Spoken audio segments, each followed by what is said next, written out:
Đầu tiên thì chúng ta làm thị trường 32. Sau đấy thì chúng ta tiến tới chúng ta làm thị trường 24/2, tức là 24 độ ở phía trên và 24 độ ở phía dưới. Và đây có lẽ là một cái khám nghiệm mà rất là lý tưởng đối với glaucom. Và ở những giai đoạn muộn thì chúng ta sử dụng thị trường 12. Ở đây là một cái form mẫu để chúng ta tập phiên dịch phiên giải cái kết quả đo thị trường. Đầu tiên là chúng ta sẽ nhìn vào cái độ tin cậy của thị trường. Chúng ta sẽ nhìn vào cái thang xám, chúng ta nhìn vào cái thang độ lệch, chúng ta nhìn vào các cái chỉ số thị trường cũng như là test nửa thị trường. Và tôi luôn luôn nhìn vào cái thang độ lệch khu trú, bởi vì là cái này nó phản ánh trung thành của tổn thương của glaucom. Và tôi sẽ nhìn vào cái sự tương xứng giữa cấu trúc và chức năng khi tôi có một cái bảng ghi thị trường. Đầu tiên là về cái độ tin cậy. Cái thông tin về độ tin cậy thì ở cái góc phía trên bên trái. Đầu tiên là chúng ta sẽ nhìn vào cái độ mất định thị. Nếu mà cao hơn 20% thì chúng ta sẽ cảm thấy nó không tin cậy, bởi vì khi đấy thì cái máy đo nó có thể sẽ bỏ lỡ mất một số cái điểm, và nó cho thấy là bệnh nhân không định thị được và thường xuyên đảo mắt. Đồng thời chúng ta có thể nhìn vào cái biểu đồ theo dõi cái độ định thị. Nếu mà chúng ta thấy có một cái vệt nó đi lên thì tức là bệnh nhân đang nhìn về phía thái dương. Và nếu mà cái dấu mà đi xuống dưới tức là bệnh nhân đang chớp mắt. Chúng ta dựa vào những cái này để chúng ta đánh giá xem bệnh nhân có thực sự tập trung vào cái bài kiểm tra của chúng ta hay không. Bên cạnh đấy thì chúng ta quan tâm tới cái độ dương tính giả và âm tính giả.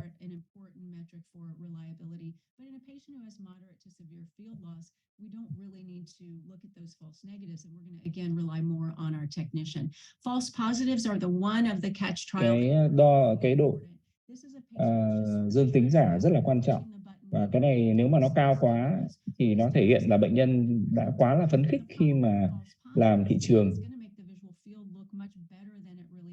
Và cái này mà độ dương tính giả cao thì cái độ thị trường nó sẽ bình thường một cách giả tạo, tức là nhìn nó sáng lên.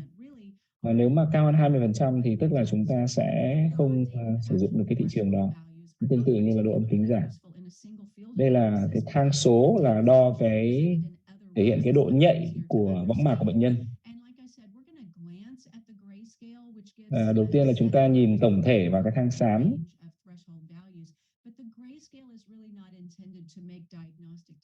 Nhưng mà nhìn vào cái thang xám thì chúng ta không thể nào mà hình thành được chẩn đoán của bệnh nhân. Và nhìn thoáng qua thì chúng ta thấy ví dụ trong trường hợp này là bệnh nhân có một cái ám điểm ở phía dưới. Bên cạnh đấy thì chúng ta cũng phải quan tâm tới cái thang độ lệch toàn bộ và thang độ lệch khu trú. Thang độ lệch toàn bộ nó cho thấy là ở mỗi một cái điểm đo thì cái độ nhạy cảm đấy nó khác biệt so với cái giá trị bình thường như thế nào. Nếu mà nó đo ra bằng 0 có nghĩa là không có cái độ sai lệch nào so với giá trị bình thường. Nếu mà số dương tức là cái điểm này nó nhạy cảm hơn so với ngưỡng bình thường. Nếu mà nó âm tức là nó kém nhạy cảm hơn. Tuy nhiên là ở cái thang độ lệch toàn bộ này thì nó không có nhiều giá trị. Và ở đây chúng ta có một cái công cụ đấy chính là các biểu đồ về cái mức độ, về cái mức độ về xác suất về độ lệch, các cái mức ý nghĩa thống kê về độ lệch khác nhau.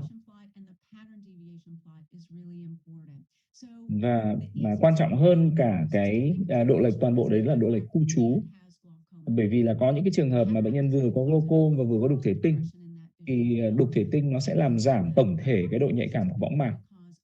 Tuy nhiên là glaucom thì tạo ra những cái ám điểm khu trú hơn ở trên thị trường. Vì thế nên là nếu mà chúng ta trên cái thang độ lệch toàn bộ chúng ta thấy mà cái giảm nhạy cảm toàn bộ thì cái thiết bị nó sẽ lọc ra những cái phần ảnh hưởng của thể tinh, và cuối cùng nó đưa ra cho chúng ta là cái đánh giá về độ nhạy cảm ở trên thang độ lệch khu trú. Và chúng ta nhớ là những cái tổn thương mà khu trú thì nó đặc trưng cho glaucom.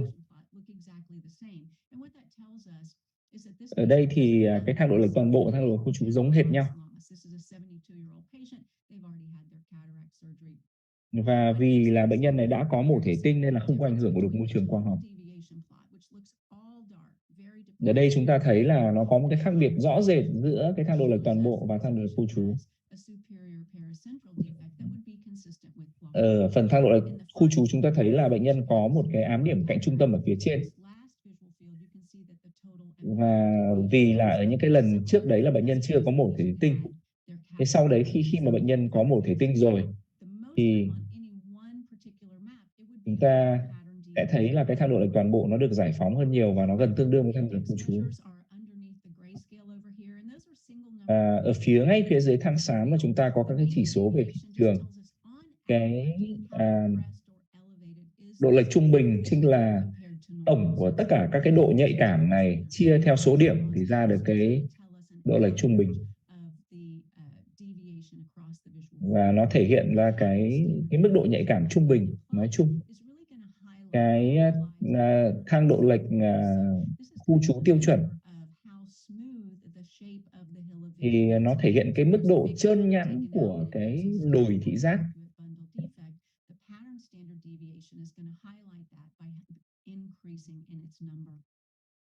Và khi mà cái chỉ số nó tăng cao thì cái đảo nó sẽ lồi lõm.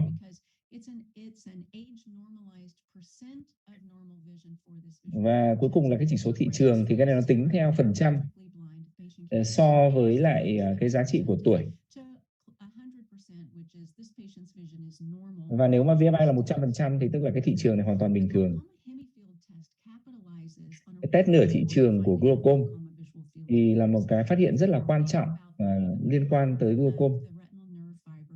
Và nếu mà chúng ta nhớ tới cái hình thái phân bố của các lớp sợi thần kinh ở trên võng mạc và qua cái đường giữa thì nó có một cái sự đối xứng nhất định về phân bố của các cái lớp sợi thần kinh. Và vì thế nên là cái tổn thương thị trường thường là nó tôn trọng đường ngang. Cái test nửa thị trường thì nó được xây dựng dựa theo nguyên tắc soi gương giữa các cái vùng tương ứng của nửa trên và nửa dưới thị trường. Và có các cái mức độ đánh giá khác nhau về cái test nửa thị trường ở đây. Thứ nhất là phía ngoài giới hạn bình thường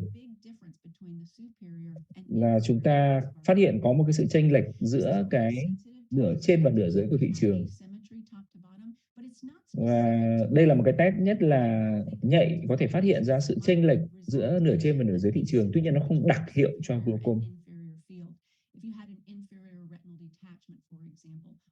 Và nếu mà chúng ta có một cái bong võng mạc ở phía dưới, hoặc là chúng ta có thiếu máu thị thần kinh, hoặc là chúng ta có tắc động mạch trung tâm võng mạc, thì tất cả những cái đó nó đều gây ra cái sự khác biệt giữa nửa trên và nửa dưới của thị trường, và từ đấy nó đưa ra cái test CHT này cũng bất thường. Vì vậy nên người ta mới nói nó không đặc hiệu.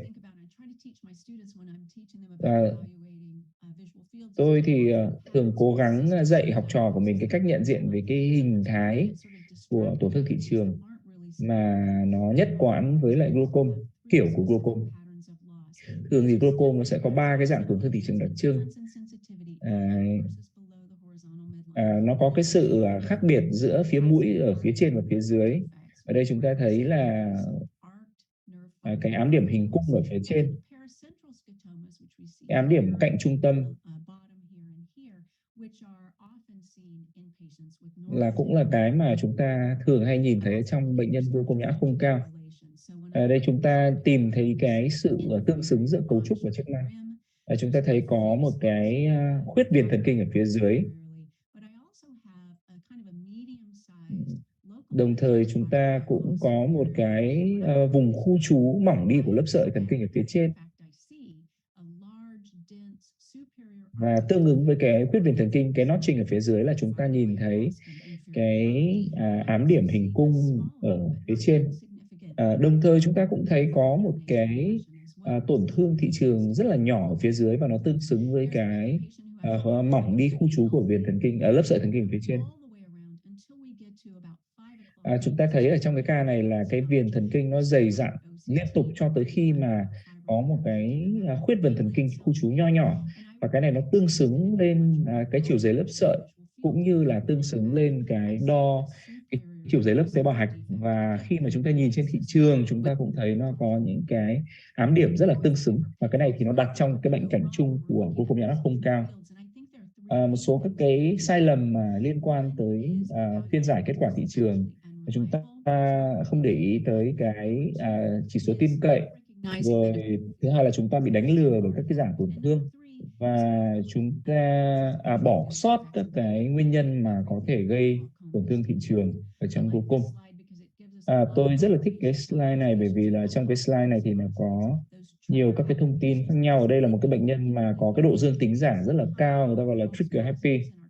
Ở đây chúng ta thấy là các cái chỉ số về đo thị trường nó rất là sai lệch. Ở đây là dương tính giả là 68%, và cái giá trị về ngưỡng đo ở đây nó vượt quá so với người bình thường.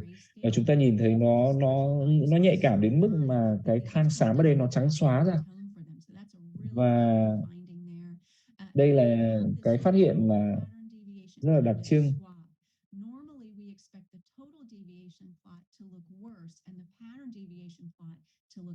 Và bình thường thì chúng ta sẽ thấy là cái thang độ lệch toàn bộ thì thường là nó sẽ phải xấu hơn so với thang độ khu trú. Nhưng mà ngược lại ở đây thì là nó lại ngược lại, thang độ lệch khu trú nó lại tốt hơn, thang độ lệch toàn bộ nó tốt hơn thang độ lệch khu trú.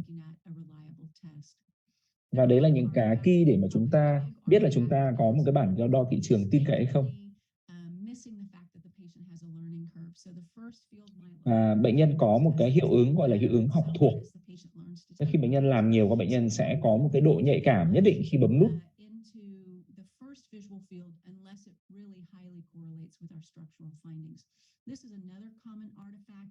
Đây là một cái dạng tổn thương giả tổn thương khác, tức là cái này nó là giảm cái độ nhạy cảm ở phía chu biên do cái viền của cái kính nó dày quá, nó che mất cái thị trường của bệnh nhân.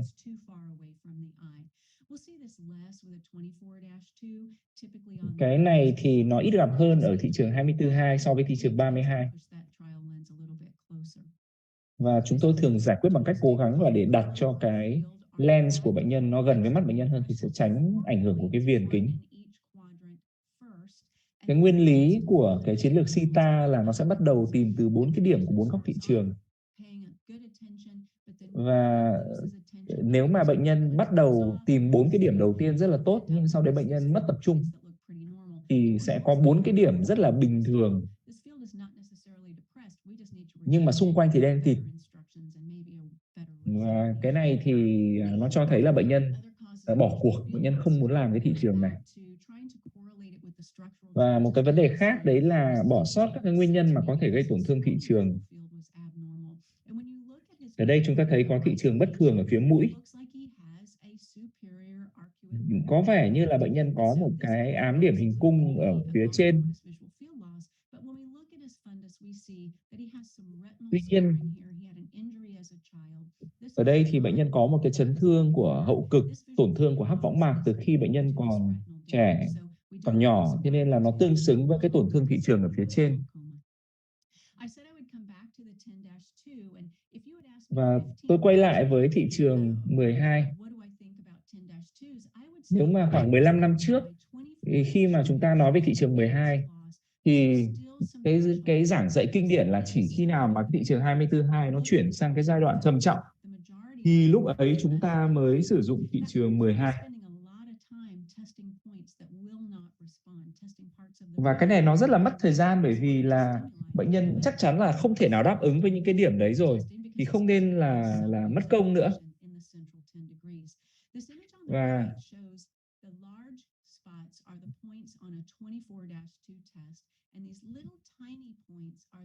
ở đây chúng ta thấy có cái hình ảnh lồng ghép giữa thị trường 24/2 và ở phía bên trong đấy là thị trường 12. Ở thị trường 24/2 thì các cái điểm thì nó cách nhau 6 độ, trong đấy thị trường 12 thì nó chỉ cách nhau có 2 độ thôi. Và vì cái khoảng cách nó ngắn như thế nên là sẽ khảo sát được rất là chi tiết các cái tổn thương của thị trường trung tâm.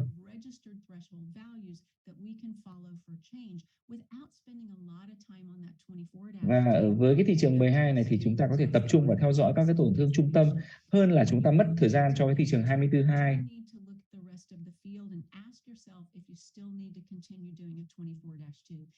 Và kể cả khi chúng ta có 12 thì chúng ta vẫn phải lộn lại 24/2.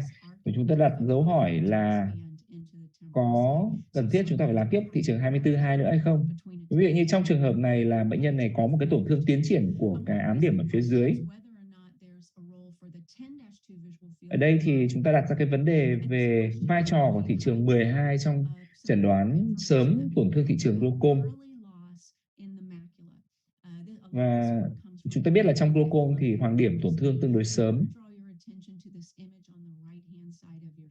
Ở đây chúng ta có một cái hình ảnh chụp đáy mắt và lồng ở trên đấy là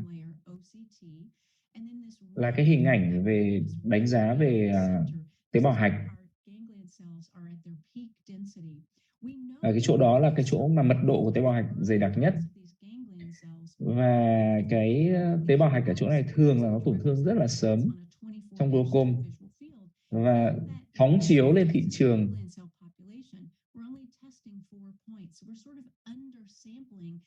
và chúng ta thấy là ở cái khu vực mà tế bào hạch tổn thương sớm như thế này chúng ta chỉ có 4 cái điểm của thị trường 24/2.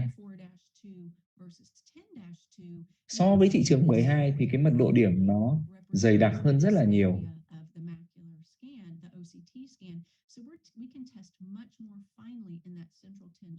Và như vậy là chúng ta hiểu rằng là vì hoàng điểm tổn thương sớm nên là chúng ta có thể tìm thấy rất nhiều các cái tổn thương trung tâm của thị trường với thị trường 12. Đây là một bệnh nhân mà cận thị mà có tiền sử phẫu thuật glaucom, phẫu thuật là khúc xạ. Bệnh nhân có tiền sử gia đình dương tính với glaucom. Bệnh nhân này có cái tổn thương của đầu thiện kinh và võng mạc của cận thị. Chúng ta nhìn vào cái phần viền thần kinh ở phía dưới.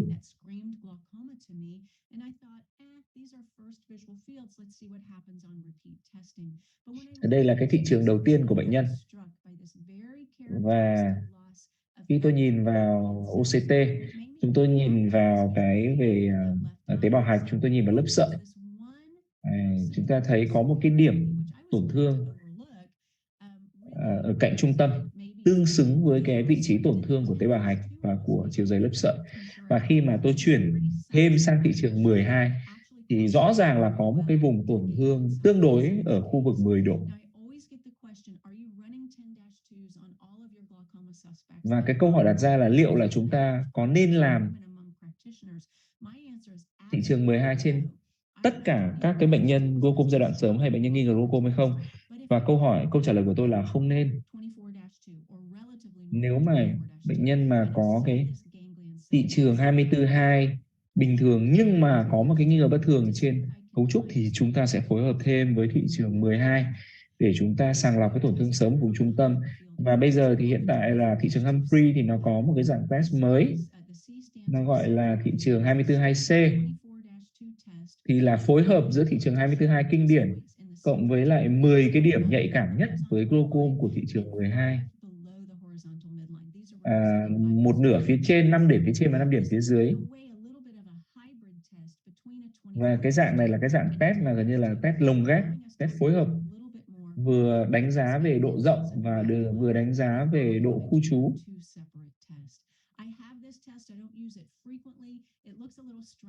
Tôi thì tôi không thường xuyên sử dụng cái này bởi vì nhìn cái bản ghi có vẻ nó hơi kỳ lạ một chút.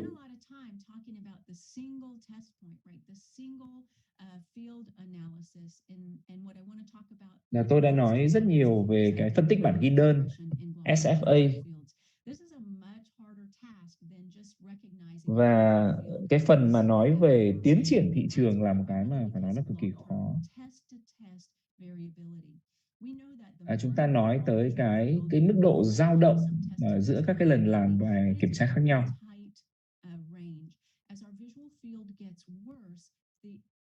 Khi mà cái thị trường nó tổn thương nặng lên thì cái mức độ dao động giữa các cái lần làm test nó sẽ tăng lên. Nó tăng lên khoảng 3 đến 4 lần so với lúc mà thị trường còn bình thường. Tức là cái biên độ dao động nó mạnh hơn.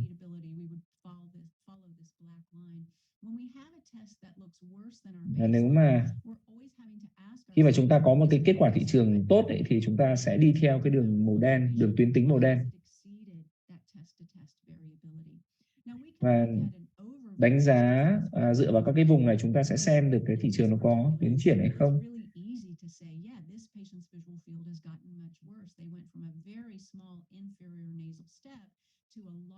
Nhìn ở trên cái phân tích về biến cố này thì chúng ta thấy là bệnh nhân là có tiến triển tổn thương thị trường.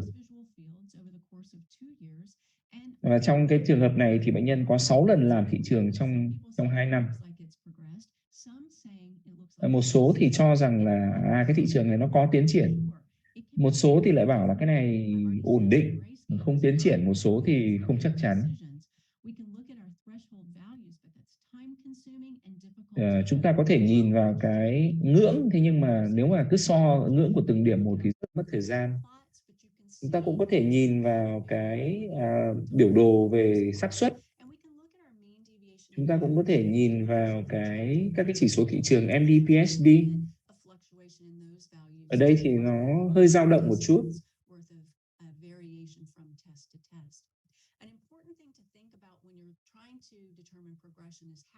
Và khi mà chúng ta nói tới tiến triển thì chúng ta phải xem là bệnh nhân đã được làm bao nhiêu cái bài kiểm tra thị trường.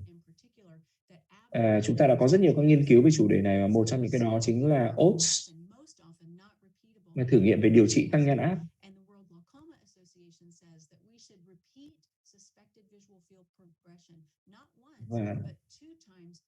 Và nếu mà chúng ta có bệnh nhân nghi ngờ glaucom thì chúng ta nên làm ít nhất là 2 lần thị trường một năm.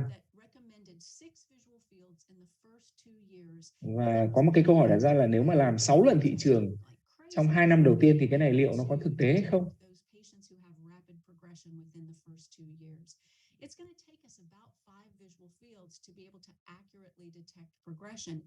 Và thực tế là chúng ta cần 5 cái bản ghi thị trường để chúng ta xác định là có hay không có tiến triển. Và nếu mà trung bình 1 năm một lần chúng ta mới làm thì phải mất 5 năm để chúng ta phát hiện được có tiến triển.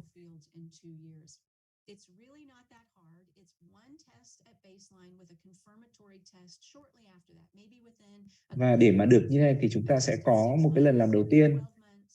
Sau đấy là chúng ta làm lại cái bài đầu tiên đấy sau mấy tháng. Sau đấy chúng ta sẽ làm 6 tháng, 12 tháng, 18 tháng. Và sau 2 năm thì chúng ta có một cái số lượng bài test thị trường đủ lớn để chúng ta xem là có tiến triển hay không. Nếu mà có tiến triển nhanh, tức là tổn thương MD ở trên 2 dB một năm, chúng ta sẽ xem là bệnh nhân có ổn định hay không, hay là bệnh nhân cần thêm thị trường để mà khẳng định cái tiến triển.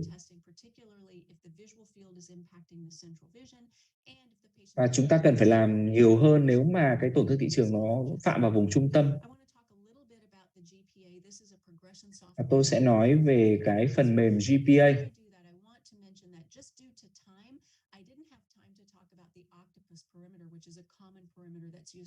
Tôi thì không có đủ thời gian để nói về cái thị trường Octopus. Octopus thì cũng có một cái dạng phân tích nó tương tự như GPA của Humphrey.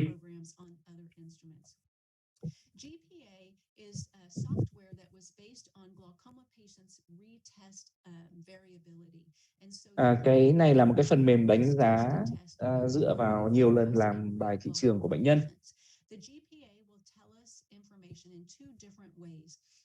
Cái GPA thì nó sẽ có 2 cái dạng phân tích, là phân tích theo biến cố, có hay không có tổn thương, nó có nặng lên so với lần trước hay không.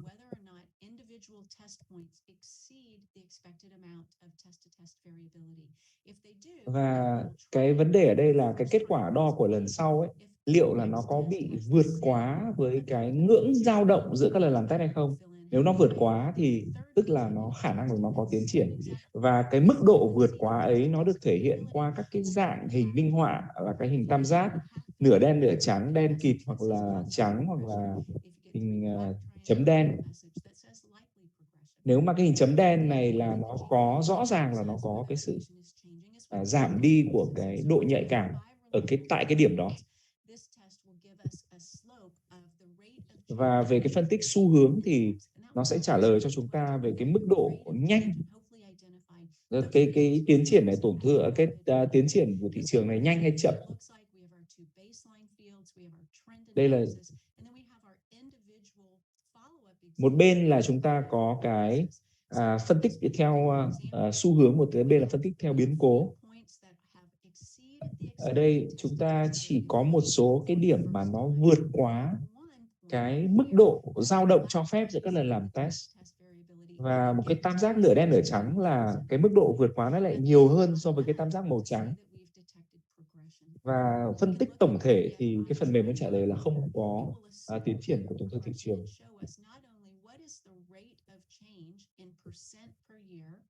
Và trên cái biểu đồ này nó trả lời cho chúng ta về mặt con số là cái tốc độ tiến triển này nó bao nhiêu % một năm. Đồng thời là nó giúp chúng ta tiên lượng cái diễn biến tiếp theo trong 5 năm.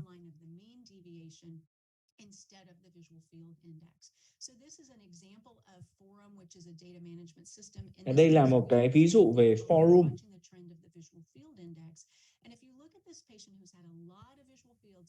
Và nếu mà bệnh nhân được làm rất là nhiều lần thị trường thì cái tốc độ tiến triển của bệnh nhân ở trong trường hợp này là trừ 2,4 decibel phần trăm một năm.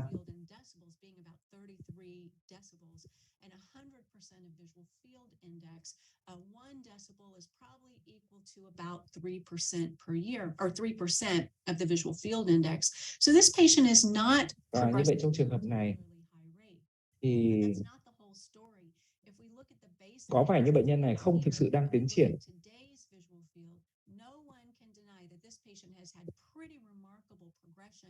Tuy nhiên nhìn vào cái thang độ lệch, nhìn vào cái phân tích về biến cố thì rõ ràng là bệnh nhân này có tiến triển ở cái thời điểm gần nhất chúng ta xem. Và nếu mà chúng ta cắt khúc cái đường biểu đồ tuyến tính này thì rõ ràng chúng ta thấy nó có hai cái giai đoạn. Một cái giai đoạn là trong 7 năm là cái tốc độ tiến triển nó rất là chậm, gần như là rất là ổn định. Và trong 3 năm tiếp theo thì cái tỷ lệ tiến triển của nó tăng lên từ trừ 0,6 lên trừ 10,2%. Và rõ ràng là ở cái khúc 3 năm sau đấy thì cái tiến triển của tổn thương thị trường nó khác biệt hơn rất nhiều so với 7 năm trước đó.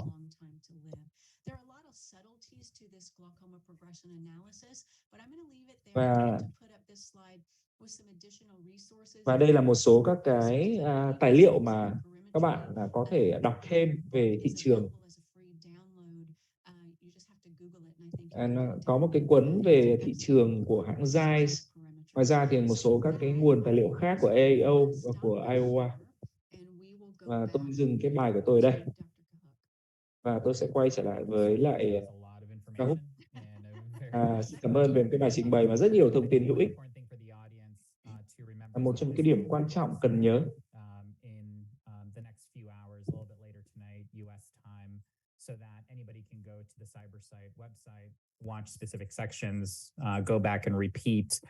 But everything in that talk was extremely valuable. So I think it's a great. Các cái bài trình bày của diễn giả ở đây thì đều được ghi lại và sau đấy upload lên cybersite. Vì thế nên là chúng ta có thể lên cái website của OrBis để chúng ta bật đi bật lại các cái bài giảng của chúng ta nghe. Và sau đây thì chúng ta sẽ đến với cái bài trình bày về OCT của bác sĩ Pazos. Cái thị trường thì cũng rất là quan trọng rồi, nhưng mà chúng ta cũng phải tìm hiểu thêm về OCT. Và chúng ta hãy tiếp tục đặt các cái câu hỏi liên quan tới bài giảng của hai báo cáo viên, hai bài trình bày của hai báo cáo viên. Xin cảm ơn các bạn đã quan tâm và tham gia với chương trình của chúng tôi tối nay. Xin cảm ơn cái lời mời để đang tham gia với chương trình ngày hôm nay. Và hôm nay thì tôi sẽ giới thiệu với các bạn một số các cái mẹo, một số cái thủ thuật về sử dụng OCT, một số các cái công khai về quan hệ tài chính. OCT thì cho chúng ta rất là nhiều các cái thông tin về glaucom.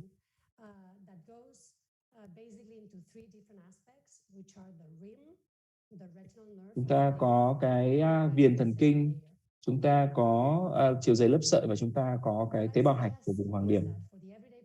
những cái điểm quan trọng trong đánh giá OCT ở trên glaucom.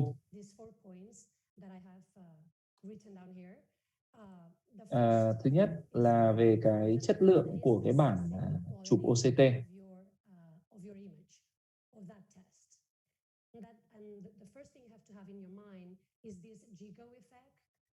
Đầu tiên là cái hiệu ứng truy câu.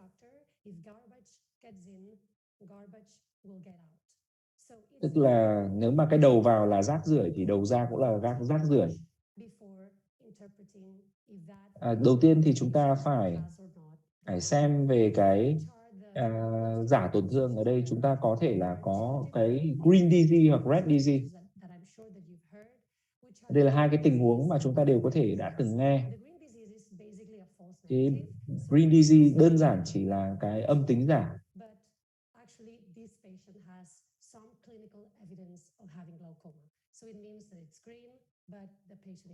Trường hợp này là mặc dù là OCT bình thường nhưng thực tế là bệnh nhân đang có glaucom. Red DZ tức là dương tính giả. Tức là cảm giác như có glaucom nhưng mà thực ra bệnh nhân lại bình thường. Và chúng ta phải xác định với nhau một cái điểm quan trọng, đấy là OCT tự thân nó không thể nào mà chẩn đoán được glaucom, mà chúng ta phải đặt trong cái bối cảnh lâm sàng của từng bệnh nhân. Thì làm sao chúng ta biết được là một cái hình ảnh đấy là nó có chất lượng tốt? Một là chúng ta phải nhìn vào cái mức độ mạnh của tín hiệu, và thứ hai nữa là chúng ta phải nhìn vào cái giả tổn thương.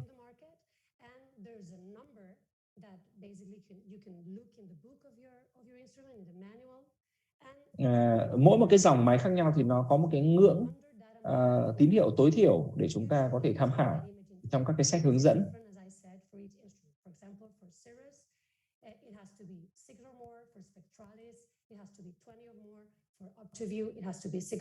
Nó có thể là tối thiểu là 6 với Cyrus, tối thiểu là 20 với Spectralis, tối thiểu là 6 với OptiView. Nó có thể thấp hơn khi mà bệnh nhân có thị lực thấp hơn, có đục thể kinh hoặc là có cận thị.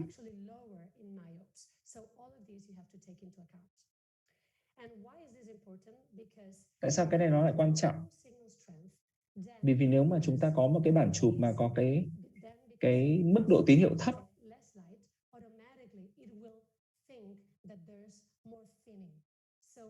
thì cái tín hiệu mà thấp hơn ấy thì đồng nghĩa với việc là các cái cấu trúc nó cũng mỏng hơn, tức là nó mỏng hơn một cách giả tạo.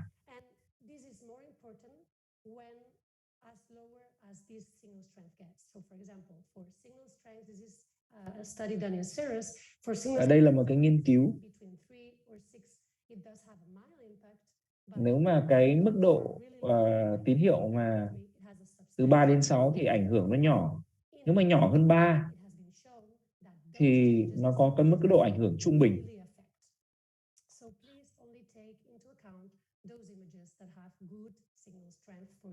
Và chúng ta nhớ là chúng ta chỉ sử dụng những cái OCT mà có cái độ mạnh của tín hiệu tốt.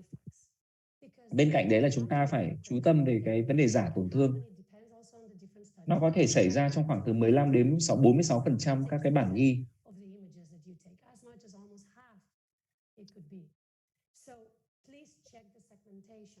Và chúng ta cần phải quan sát, kiểm tra các cái phần của vị trí chụp, xem là có cái phần nào của OCT bị khuyết đi không.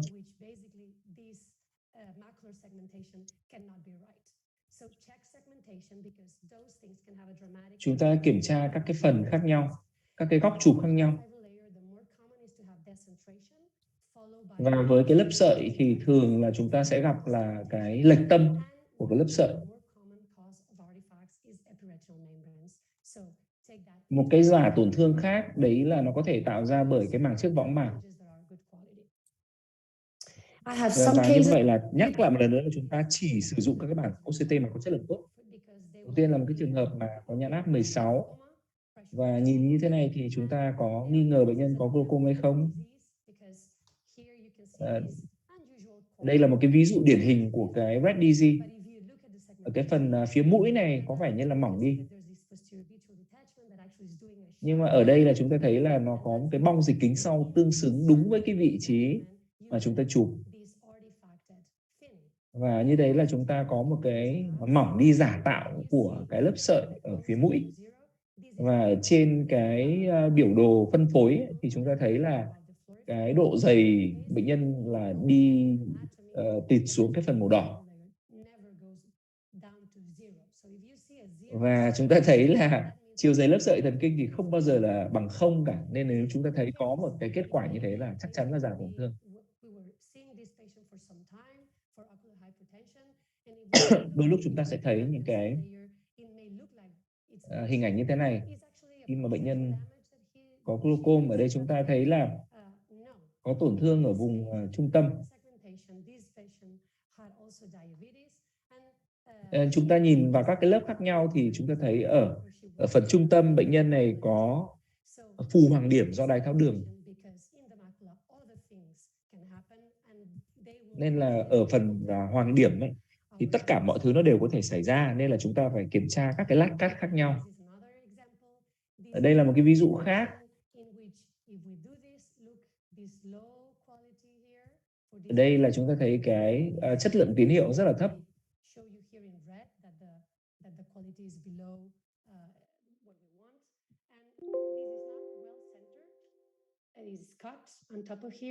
And if you do take the image correctly, then you have good quality. And nếu mà chúng ta chụp lại và chúng ta chỉnh lại định tâm cho nó chính xác thì chúng ta sẽ có một cái lát cắt từ bất thường trở thành bình thường. Và bằng cái việc mà chúng ta quan sát tới cái chất lượng của cái bản chụp thì sẽ giúp chúng ta tránh được các cái chẩn đoán nhầm bị glaucom. Chúng ta quay trở lại về các cái thông số khác nhau của OCT. Đầu tiên chúng ta quan tâm tới cái viền thần kinh. Chúng ta có thể có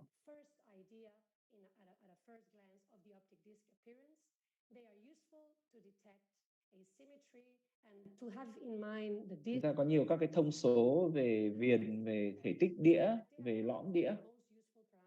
Nhưng mà đấy không phải là những cái thông số quan trọng nhất.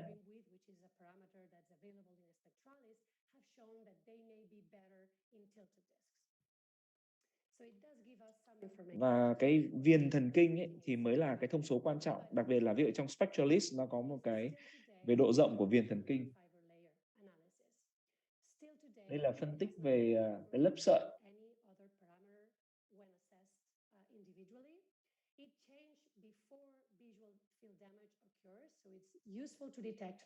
Và cái tổn thương này thì nó có thể xuất hiện trước khi mà có tổn thương thị trường. Và cái diện tích dưới đường cong của nó thì rất là lớn, tới 90%. Và đặc biệt là hữu ích cho các trường hợp glaucom nhẹ tới trung bình.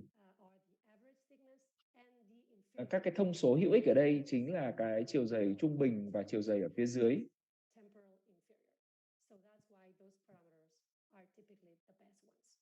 Và đấy là những cái thông số mà chúng ta nên sử dụng. Và các cái thông số khác ở đây chúng ta có là về chiều dày của tế bào hạch, rất là tốt với các cái trường hợp tăng nhã đơn thuần hoặc là nghi ngờ glaucom.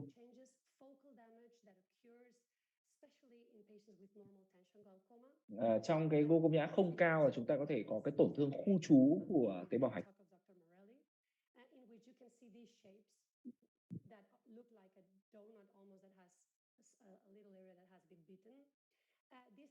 Chúng ta thấy nó giống như là một cái bánh donut nhưng mà bị cắn vào một miếng.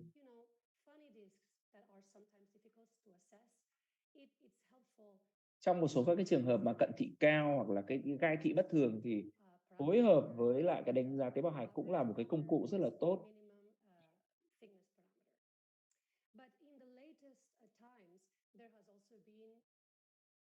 A tendency to look at the deviation map. So I encourage you not to only look at the numbers, because sometimes metrics in OCT can be difficult to assess, but also take a look at the segmentation and at the deviation. Chúng ta cũng có thể nhìn vào cái bản đồ về độ lệch.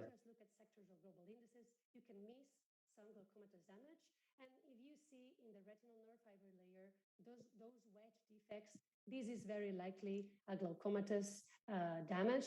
And when you see in these areas, as we said, this rough sign. Ở đây chúng ta nhìn vào cái tế bào hạch, chúng ta thấy nó có một cái hình dạng tổn thương giống như là hình của con sên ấy.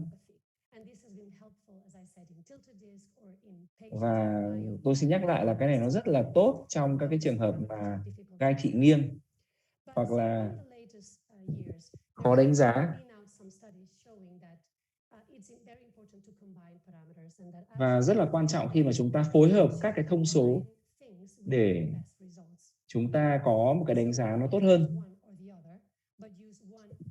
Chúng ta không nên sử dụng đơn lẻ từng cái mà chúng ta phối hợp nhiều cái với nhau. Đây là một bệnh nhân cận thị, có vẻ là gai thị hơi nghiêng và có teo cạnh gai. Ở đây là bệnh nhân có thị trường 24/2. Đây có thể là bệnh nhân có một số cái điểm tổn thương sớm ở cạnh trung tâm. Ở đây là có cái tổn thương cái viền thần kinh ở phía dưới, có cái mỏng đi của lớp sợi thần kinh ở phía dưới. Đây là có vẻ như là cái tổn thương ở giai đoạn ranh giới. Có vẻ như là rất là giống glaucoma.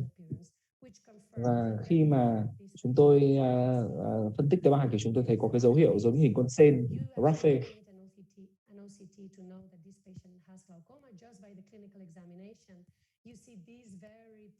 Chỉ có ở trên, dựa ở trên hình đáy mắt thì chúng ta thấy là bệnh nhân đã có một cái tổn thương của lớp sợi khu trú. Về cái chiều dày lớp sợi thì màu xanh tức là bình thường, nhưng mà chúng ta nhìn vào cái thang độ lệch ở đây thì chúng ta thấy là rõ ràng là nó có cái sự tương xứng giữa hình đáy mắt với lại cái thang độ lệch, nó có sự mỏng đi của lớp sợi.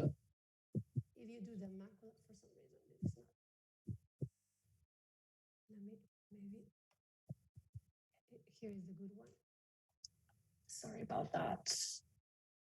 Yeah, for some reason this animation is not working, but I'm showing you right here. So if you do the macula, you see this snail shell appearance, and even with this normal OCT, look that the visual defect is already there with some parasite. Ở đây thì chúng ta thấy OCT thì bình thường, thế nhưng mà thị trường ngay ở dưới là đấy đã có tổn thương rồi và rất là gần vùng trung tâm.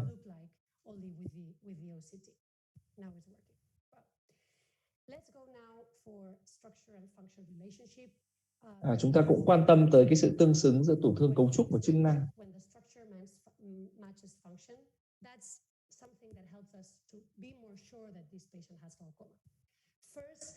Khi mà chắc chắn là có cái sự tương xứng thì chúng ta có thể yên tâm chúng ta chẩn đoán glaucoma hơn. Và cái mức độ tương xứng này phụ thuộc vào cái giai đoạn bệnh của glaucoma.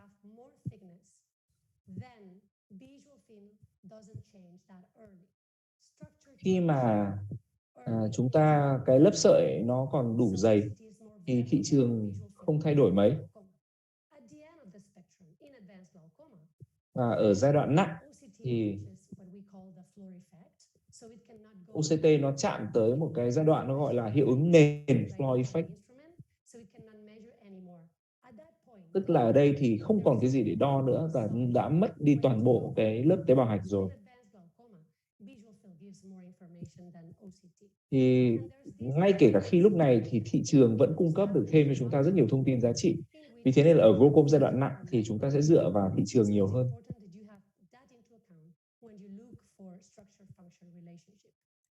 Và đấy là cái điểm mà chúng ta cần chú ý khi chúng ta xem xét về tương xứng tổn thương cấu trúc và chức năng.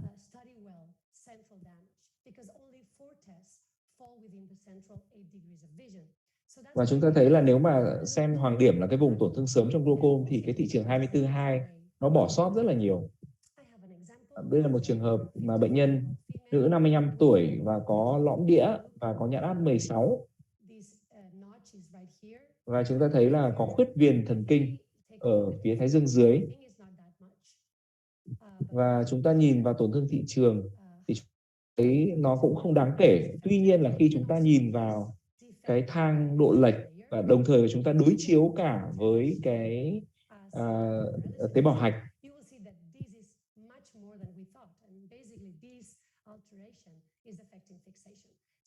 Như vậy chúng ta thấy là các cái biến đổi này nó đã ảnh hưởng tới cái vùng định thị ở trung tâm.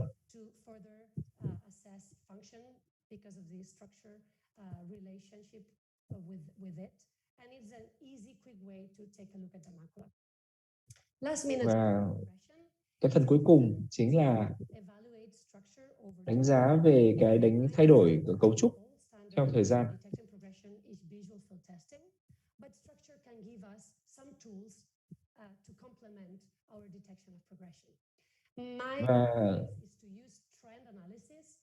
Và cái lời khuyên của tôi là sử dụng cái phân tích xu hướng ở trong cái đánh giá về cấu trúc.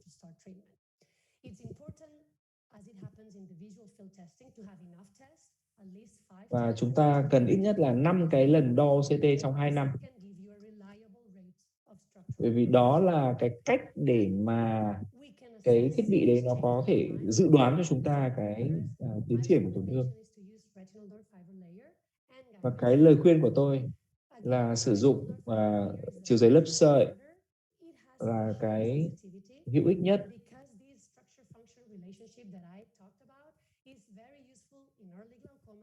Và nó rất hữu ích trong giai đoạn sớm của glaucom, nhưng mà không có nhiều giá trị trong glaucom giai đoạn muộn.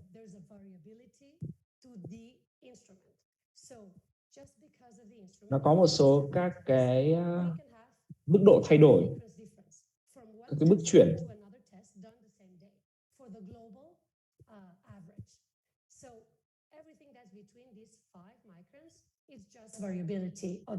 Nếu mà cái thay đổi về độ dày tổng thể trong phạm vi 5 micromet thì nó chỉ là cái dao động giữa các lần làm test. Và bên cạnh đấy nó có cả cái ảnh hưởng của tuổi nữa.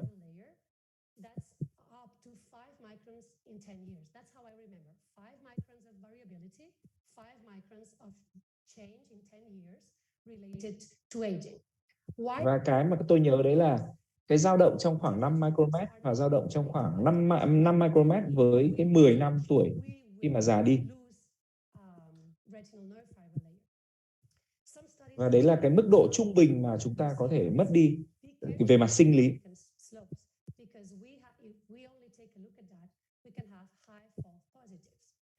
Nếu mà chúng ta chỉ nhìn vào cái thang đánh giá, chúng ta chỉ nhìn vào cái biểu đồ về OCT thì chúng ta có thể sẽ mắc sai lầm.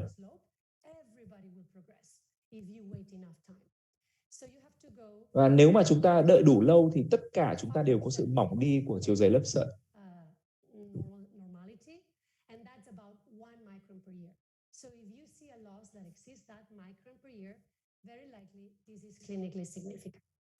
Nếu mà mất đi là khoảng 1 micron một năm thì có thể là một cái mức nó có ý nghĩa lâm sàng.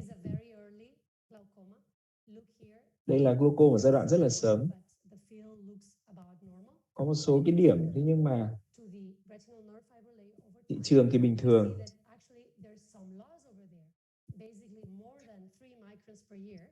Ở đây chúng ta thấy là cái tiến triển của nó là khoảng 3 micromet một năm. Và chúng ta nhìn vào cái bản đồ độ lệch, chúng ta thấy là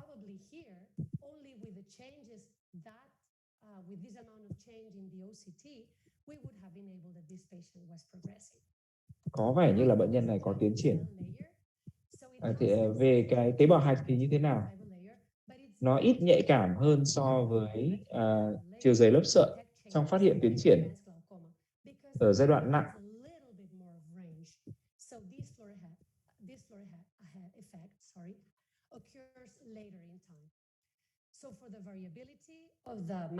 Về cái mức độ mà dao động của nó thì là khoảng trong phạm vi 4 micromet. Và nếu mà xét theo 5 tuổi già đi thì mỗi một năm là cái phần tế bào hạch này nó mỏng đi khoảng 3,2 micromet.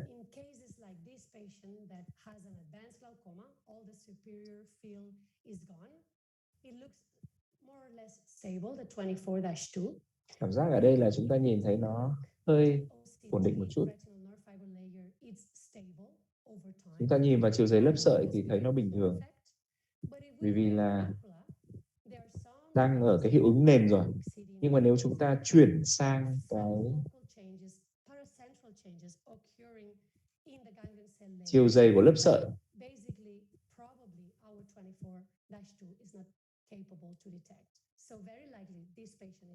thì khả năng là bệnh nhân này có tiến triển và biểu hiện trên cái chiều dày của lớp tế bào hạch. Và nhiều các nghiên cứu thì đã chứng minh là khi mà phối hợp các cái thông số thì cái kết quả mà phát hiện ra cái tiến triển nó sẽ tốt hơn.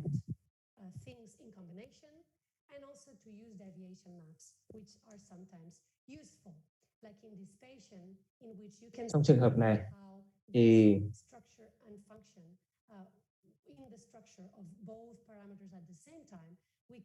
chúng ta thấy là cả về chiều dày lớp sợi lẫn cái chiều dày của tế bào hạch đều có cái xu hướng nặng lên qua thời gian.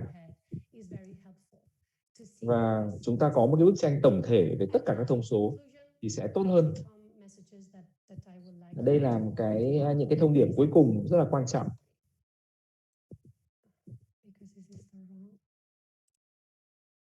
Sorry for that, because this was not the...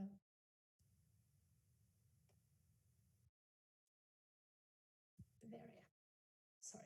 So the take-home messages now is the correct one that I want you to have is that quality is extremely important. Cái chất lượng của các bản ghi OCT rất là quan trọng.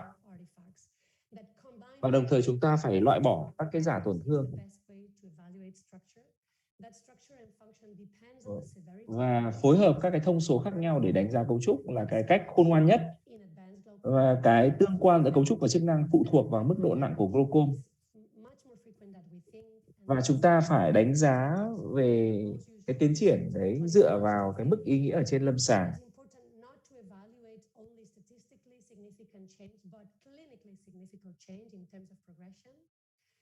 Take into account that slopes are not corrected by age, so you have to exceed that normal effect. Và chúng ta phải xem là cái mức độ dốc của cái tiến triển đấy nó có vượt quá so với cái mức mất đi sinh lý của con người không. Và đồng thời cái thang độ lệch khu trù cái bản đồ độ lệch có thể phát hiện được cái thay đổi về cấu trúc.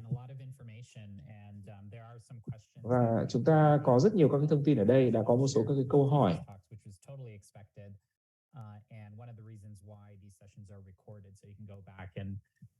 Một trong những cái lý do mà cái phần bài này được ghi lại để chúng ta có thể quay lại bất cứ lúc nào.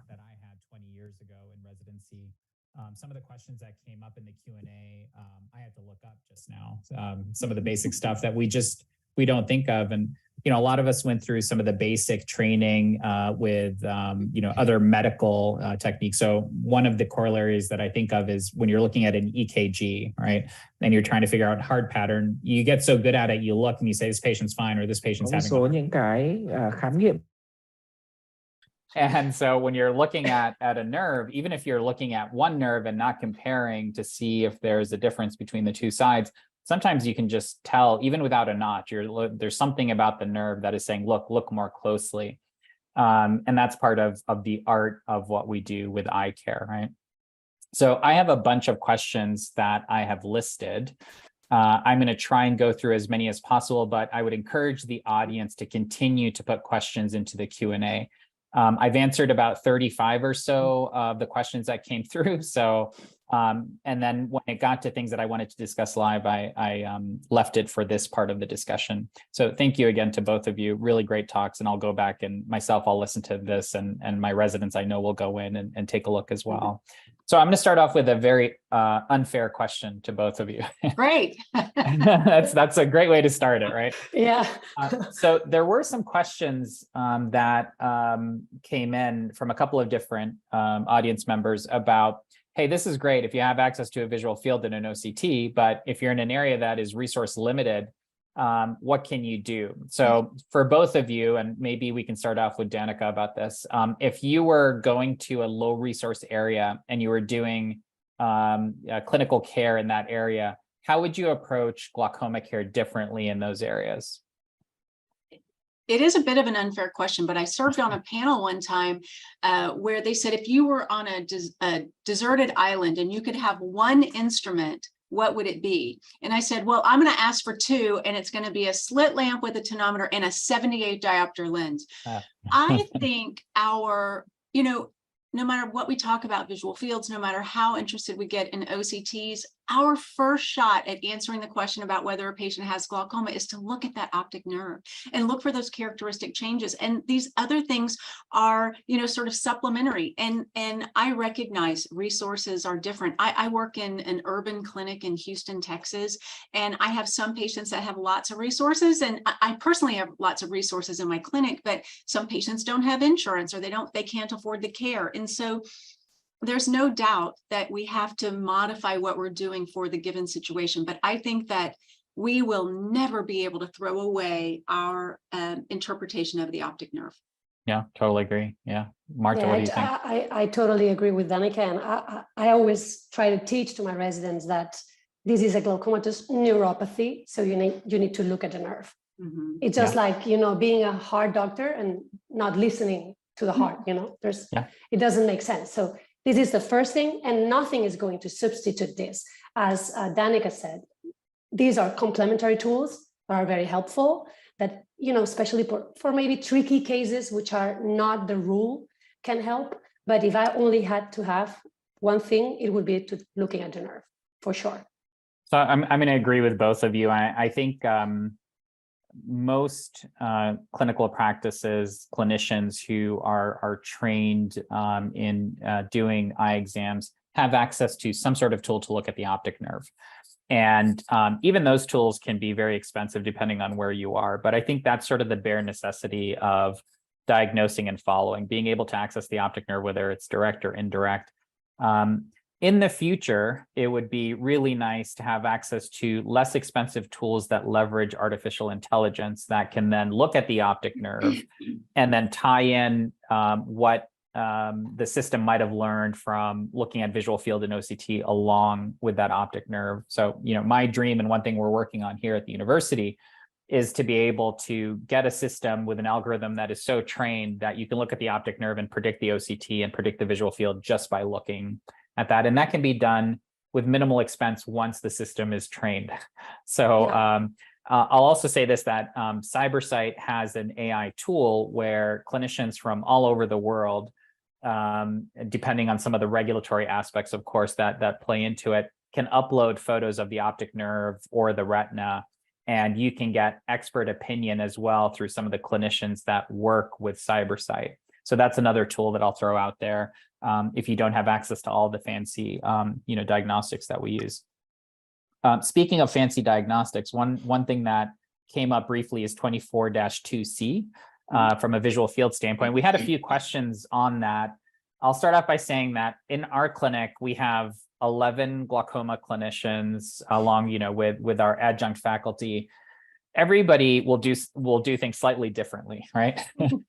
But 24-2C is one of the things that caught on with all of us. And we are using it a great deal with our patients. So I'm wondering what the two of you do. And again, I'll start with Danica after the visual field lecture. So how are you using 24-2C, and what recommendations do you have for that?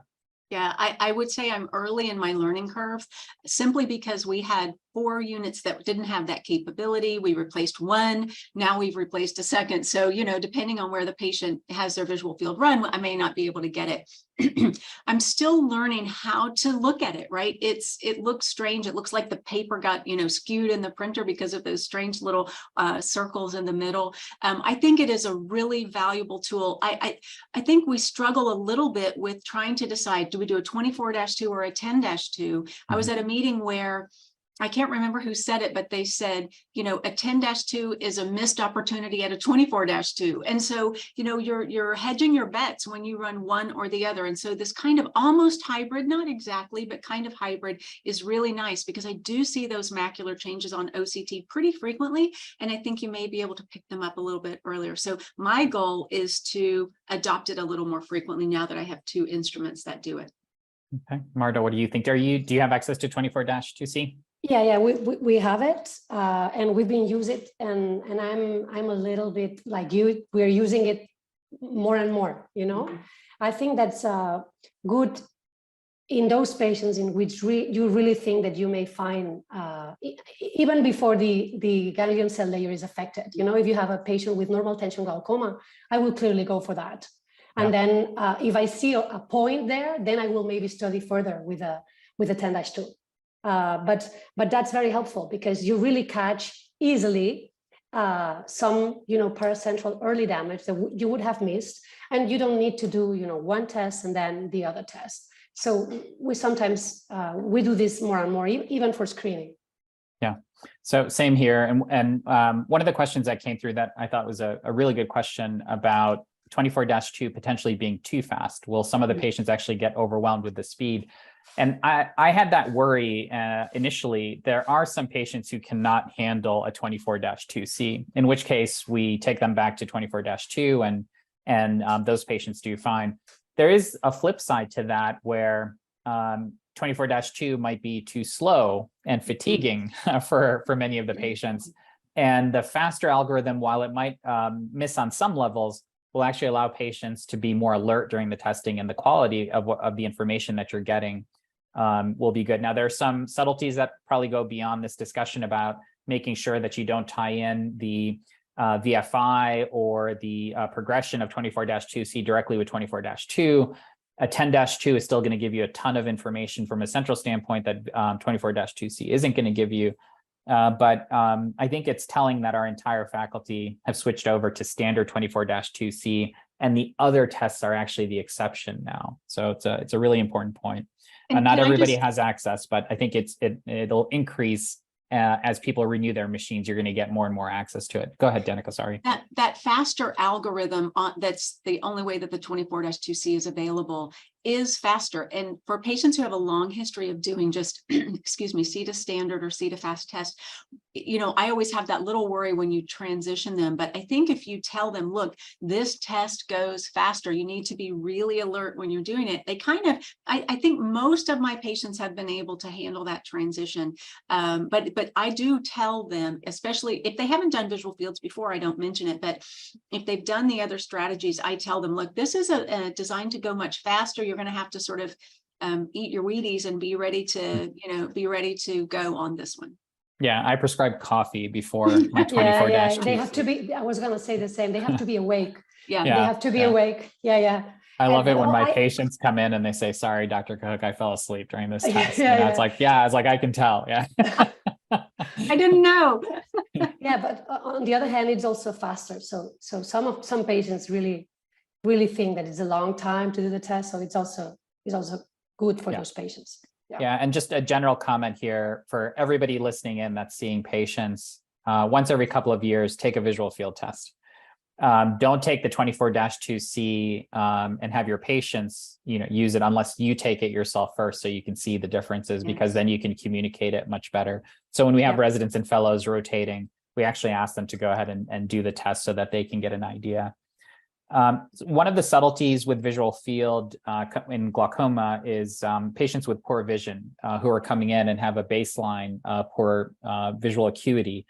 What things, Marta, what do you do that's different for a patient who might come in who needs visual field testing, who has pretty poor vision, including compromised central vision? Would you still do a visual field? What's your cutoff? How do you think of that? I mean, we do have a very good optometrist team which are trained for those situations. I really like to try to have a visual field test because this is the only functional tool that I really have, you know. So I would do whatever, at least to try it as much as I possibly can. Also, as I said, visual field is the gold standard for assessing progression. So it's really the way that you're 100% sure that this patient is progressing, right? So I would not like to miss that opportunity. Having said that, I sometimes increase the size stimulus. That helps for those patients. Sometimes we change, you know, and you really have to be with them all the tests. You know, you always have to be with them all the tests, but in these patients even more, particularly, even show them that they can, you know, stop the test if they are feeling stressed or something.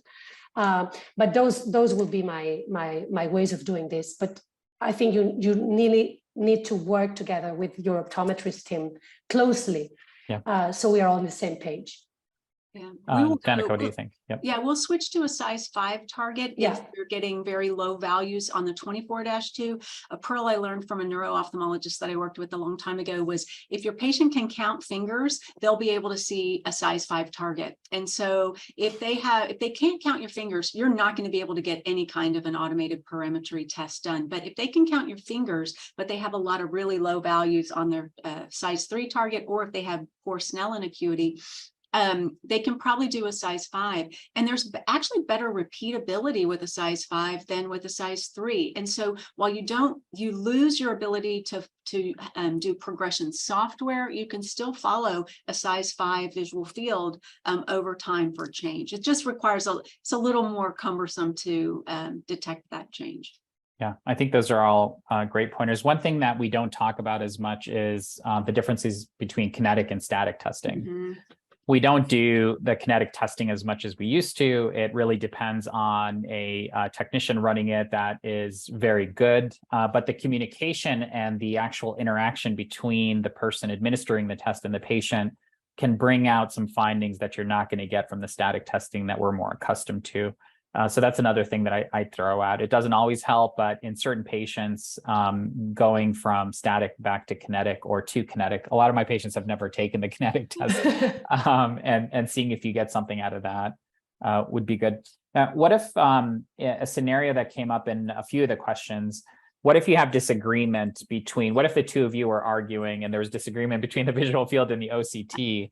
And I'll start off with Marta for this one. So when you're seeing a patient, you have basically 3 main pieces to the puzzle. You have your optic nerve exam, potentially photo, OCT, and visual field. What do you do when you have disagreement between them? Who wins? How do you think of that? Well, again, as I said, the structure-function relationship disagrees over the spectrum of the neuropathy. So it's going to be very likely that there's some disagreement. So you need to understand first in which area of this spectrum you're situated. So early in time, OCT structure will win. Of course, as we said with Danica, examination is the first, right? But regarding structure and function, early in time, structure will win. Probably later in time, function will win. And if there's disagreement in the middle situation, then for me, my clinical examination, the intraocular pressure, all the clinical things will also be very important. Yeah, I agree with all those. Danica, what do you think? Yeah, I think when we don't have agreement, so I think there's a difference in disagreement and lack of agreement. So if we have, oh, this is a little visual field defect, I might have predicted that it would be bigger. I don't think that's necessarily disagreement. It's maybe disagreement, it's not it's lack of agreement. Mm-hmm. If I have one that says the superior rim or the superior nerve fiber layer is bad, and I have a superior visual field, that's disagreement, right? That's really different. And then you kind of have to say, one of these tests isn't right. There's an artifact, there's, something's not right. So I tell my students, glaucoma is not always easy, but it always makes sense. You're never going to have superior nerve fiber layer loss that correlates with a superior visual field defect. That's just not how the eye works. And so I think making sure that you're not looking at artifactual information, and then going back and saying, well, is this really glaucoma? Is this something else that's going on and not glaucoma? So I think there's some subtleties there, but I agree that the clinical exam is going to win every time. And sometimes too, those are the cases that you wait and see what happens, right? Is there change? Is it repeatable? Instead of making decisions on one day, one set of testing. Yeah, I say that to my fellows frequently, that one of the main reasons I went into glaucoma is you can always have the patient come back for testing. Yeah. That's so true. I say step down from the ledge, right? Step down from the ledge. You don't have to jump today, right? We can just take a step back and say, is this urgent? No. Okay, well, let's see what happens next time the patient comes in. Yeah, an example of that was recently, a couple of weeks ago, we had a patient who came in and the testing didn't make sense at all. And I went and I put some artificial tears in, walked the patient over for visual field again, and had the fellow go in and take a look. She's like, yeah, it looks totally different. So we have to be aware that the testing can have disagreement. I like what you said, lack of agreement. You know, the way you think of it is it can be influenced by so many different things. Yeah. One question that came up, a couple of them actually, were directed more towards octopus than Humphrey visual field. I personally don't use octopus testing. I read about it and then I kind of forget about it because we don't use it daily. But so I'll start off with Danica. Do you use octopus testing at all? And how do you think of it? How, if somebody's asking you during a lecture, you know, which one should I use? How would you answer that? I don't have one, so I don't use it, but I've done a lot of reading because, you know, I always feel like I'm giving a one-sided view of things. The octopus perimeter is a really great perimeter. It has a lot of great test patterns. You can actually go in and do a customized test pattern. So if your patient had like a superior nasal step, you can go in and increase the testing spacing or decrease the spacing in that particular area. There are a lot of customized things you can do. And again, they have analogous software for pretty much everything that the Humphrey field analyzer has. I don't use it. I think one of the things that's always tricky is, can I interchange them? And I really don't think you can. I was thinking about an analogy. I don't know if this will ring true or not. I like to run and I have Nike shoes and I have Adidas shoes, right? And I can run with either one, but I'm not going to run with one on each foot, right? And so I think what you start with is the one that you stay with. I think you can get into trouble trying to compare them. Although you're going to see similar things. If you took a single field of each, you're going to see similar things. I don't think you can use them to watch for progression. I don't think the thresholds are going to be, I don't think it's going to be comparable. Yeah, I agree with that. Martha, what do you think about? We don't use it either. I completely agree with Danica. And I think actually the octopus is a very good perimeter. That's what I know. That's what I've read. So I also think it's important to do the point that if you have an octopus, you're good. You know, you just have to stick to your perimeter. It's not that you need to change now. But I don't have enough experience with it. Yeah, I would say the same thing about OCT as well. Just, you know, we've covered both topics. So Cirrus, Spectralis, whatever you might be using with whatever company, as long as you're sticking to the same machine. We've done studies to show that you can't really put an Adidas on one foot and a Nike on the other. No. They are not interchangeable at all. Right. Yeah, but they're all good. They're all of high value. And I think if you have a machine, you're using it, you should be fine.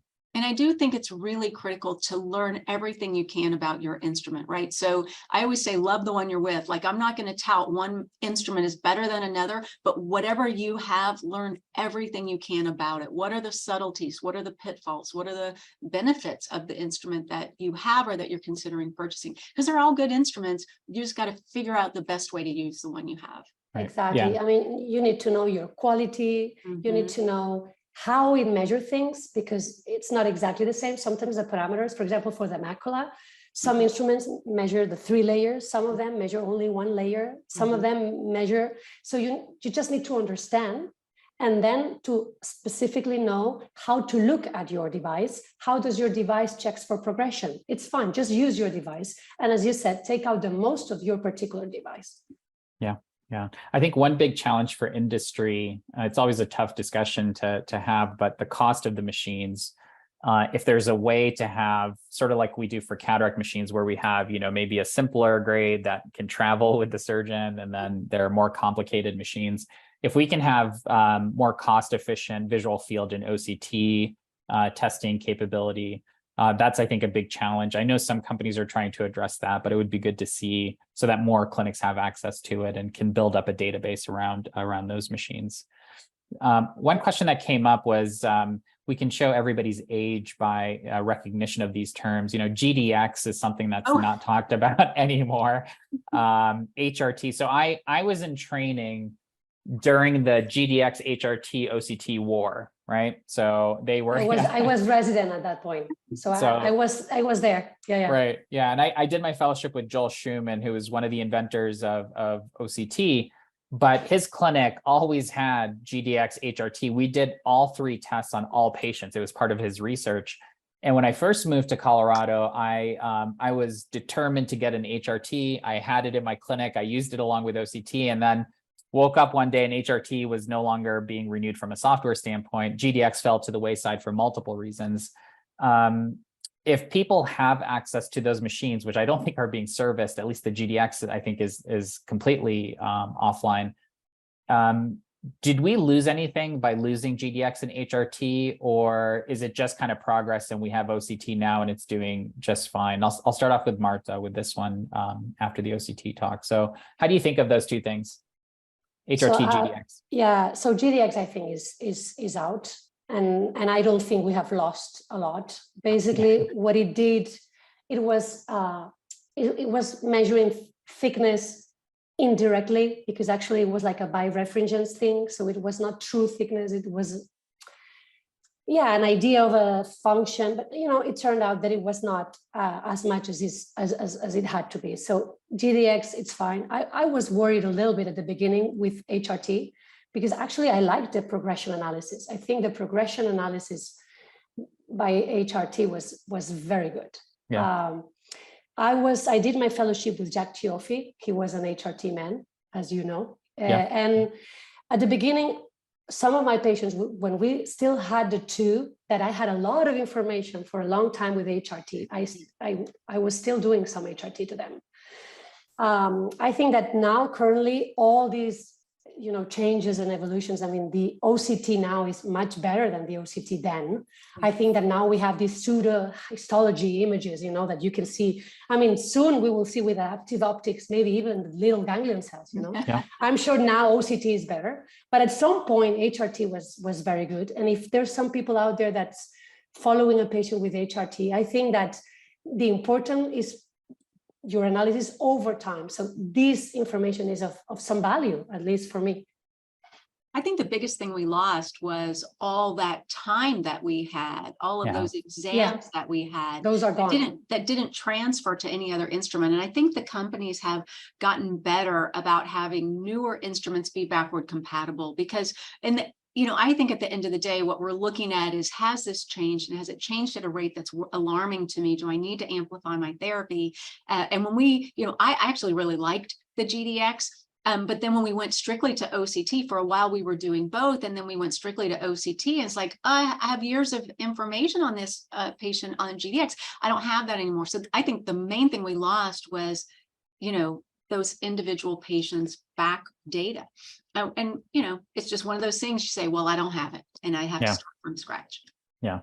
Sometimes we just have to do that. Mm-hmm. Sort of dovetailing into that is the new transition that's happening on a smaller scale is the VR headsets. And we're seeing a lot of companies, a couple of them have actually come and gone. It's really a tough field to be in.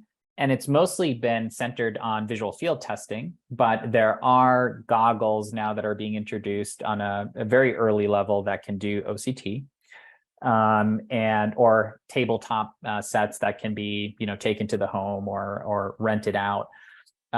What do you, either or both of you, I'd like to hear from both of you, how do you think of VR visual field testing and how that might play into your clinical practice? And we'll start off with Danica.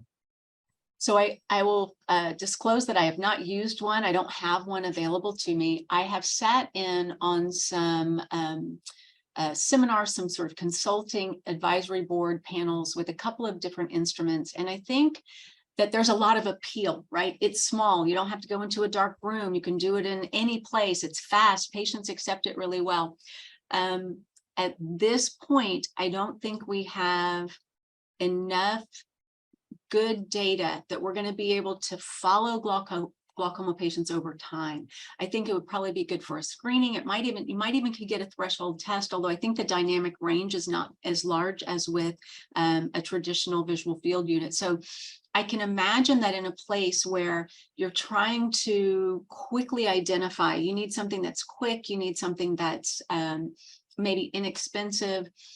I can see the appeal of it, but I don't think it's quite ready for prime time in terms of managing glaucoma patients over the long time. I'm intrigued by it, but I just don't think we're there yet. And I think the fact that we've seen companies come and go is a little bit of an indication of that right now. Yeah. What do you think, Marta? Yeah, I have not used VR sets, but I have seen goggles that do visual field we've used for some time. Not a lot of patients, but some patients, and also with tablets, which was the previous software. And as Danica said, there's a lot of appeal in general for home monitoring, so that's also good that the patient is there, but there's not enough data. And I'm also worried about these, the repeatability, there are some things, the fixation, how you make sure that there's no movement, all these kind of things that I think we need more data, more time. And I don't have experience with the virtual reality ones. Maybe you can tell us your experience with that, Melik. But those are the future, I suppose. Yeah, I think it is the future for certain patients. And I think it's sort of to be determined if it can replace Humphrey or Octopus that we're using more frequently. So we are using a system. I personally looked at several systems on the floor at Academy and other meetings. I've done it myself. We have one system that we brought into the clinic that we've been using, and patients love it when they're using it. It goes back to the conversation of you cannot take the visual field data from the goggles or from the VR headset and apply it to Humphrey or Octopus. Progression analysis is almost non-existent, but patients who have physical limitations who can't sit at the Humphrey or Octopus, I think that's a really good place for it. So I think in the future, most practices that are tertiary care centers that are seeing a lot of patients who might be the more difficult patient to take care of, you almost need to have this type of thing sitting there to take care of patients.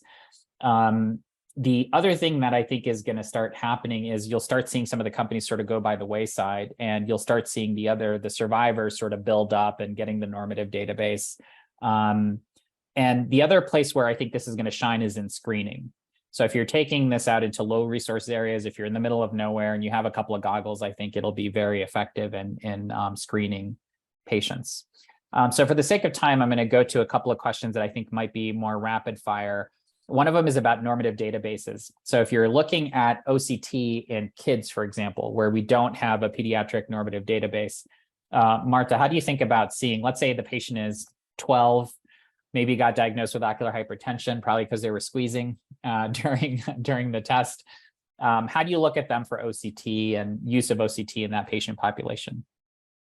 Well, I do. What I do is, again, this clinical examination is important, as we said, but then I use them to compare with themselves rather than to have a database, because there's no database over there. You have to think, and you all know, but I didn't mention these in the talk, but you'll be amazed that most of the database are not that many patients. Yeah. Even for the patients in which you have the age, yeah. Some OCTs, the database was built in 300 patients, maybe. Yep. It's not that much. So even, with our patients, our normal patients, maybe the database is not exactly there for a particular patient with the characteristics of our patient. So what I do is, in these cases, I compare the patient with himself, with herself over time, which is all I can do. Yeah, The other key thing I think about it is, I don't remember learning this. I'm older than both of y'all, but I don't remember learning this when I learned about glaucoma. But asymmetry is so key. And when you have, every instrument has the T-SNP or N-STEN curve superimposed, right eye over left eye, right?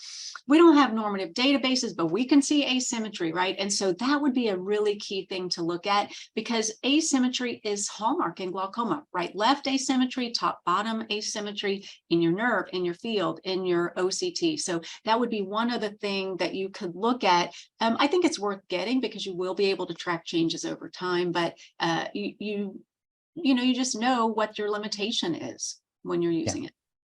Yeah, I think it goes back to one of the gifts for glaucoma is that we have time, and longitudinal data will always be king in what we do. So you can do that for a pediatric patient. You can also apply this. Some of the other questions that were coming in were about tilted nerves. In a highly myopic nerve, you can look at change over time, and is it following progression in a glaucomatous pattern or not? There was a question that came in about shifted bundles and what does that mean? So you can certainly have a shifted bundle that doesn't follow the T-SNP rule, and looking at that over time will also give you some insight. So there are a lot of pearls here about don't just look at one test and make a determination. Now, sometimes the patient will come in, they have a notch, they have a nerve fiber layer hemorrhage, and their pressure is 28, right? So it's basically a gimme and you know what's going on. But more often than not, patients are coming in and you're seeing their baseline and saying, come back in a few months and let's take a look. So I'm going to close off here with more of a comment that I think is really important from a friend of OrBis, Shiku Mathenge. Some of you can see her question in the Q&A section. A very experienced clinician.